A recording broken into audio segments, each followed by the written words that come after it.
సభకు నమస్కారం. మనమందరం మన కుటుంబ సభ్యుడు దీపక్ రావు గారు దుర్మరణం చెందడం, రాత్రి 11 గంటలకు అమెరికా నుంచి శ్రీధరరావు గారు చెప్పడం షాక్ లోనేను.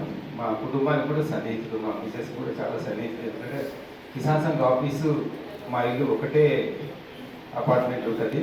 కింద కిసాన్ సంఘ్ ఆఫీస్ ఉంటే పైన మేము ఉంటాం కనుక కింద సమావేశం అయితే పైన భోజనాలు ఉంటే వచ్చి మన ఇంట్లో సొంత కొడుకులాగానే మా ఆమెకు తిరిగే అన్ని పనులు చేస్తుంటే చాలా బాధపడింది. కానీ నేను కూడా మాట్లాడే పరిస్థితి లేదు ఇప్పుడు.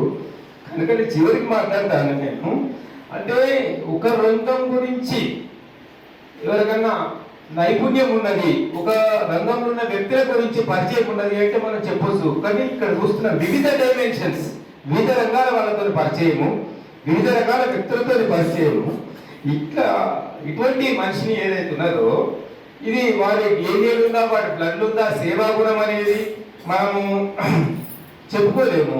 ఇప్పుడు నిన్న ఒక సంవత్సరం కింద ఒక సీఎల్ పరిచయం చేసిన ఒక అబ్బాయిని, చిన్న అబ్బాయిని, తనకు రణదీప్ అని.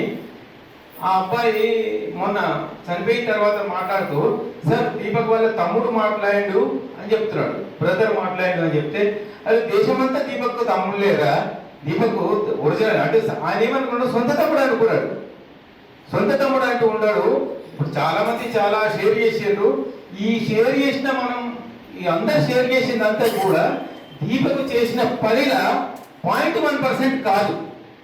మనం అంతకన్నా ఎక్కువ చేసుకోలేం కనుక, అంటే భావం భాష రెండు కొట్లాడుకుంటే ఆ భావం గెలిచి భాష ఓడిపోయినట్టు మనము మన భాషతోనే వెలిపించలేక కొంతమంది కొన్ని రకాలుగా వెలిపించారు, కొంత వెలిపించారు అంతే.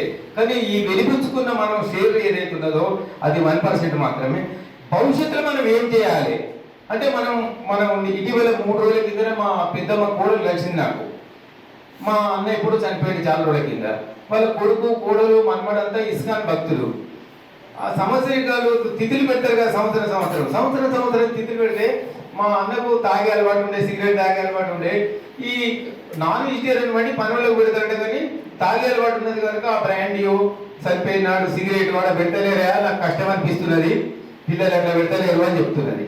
అంటే ఎవరికి ఏది ఇష్టమో దానితోని మనం ఆ తిథి రోజు నిలమాషికం సంవత్సరికాలకు సంతృప్తి పరచాలి అనుకుంటాం.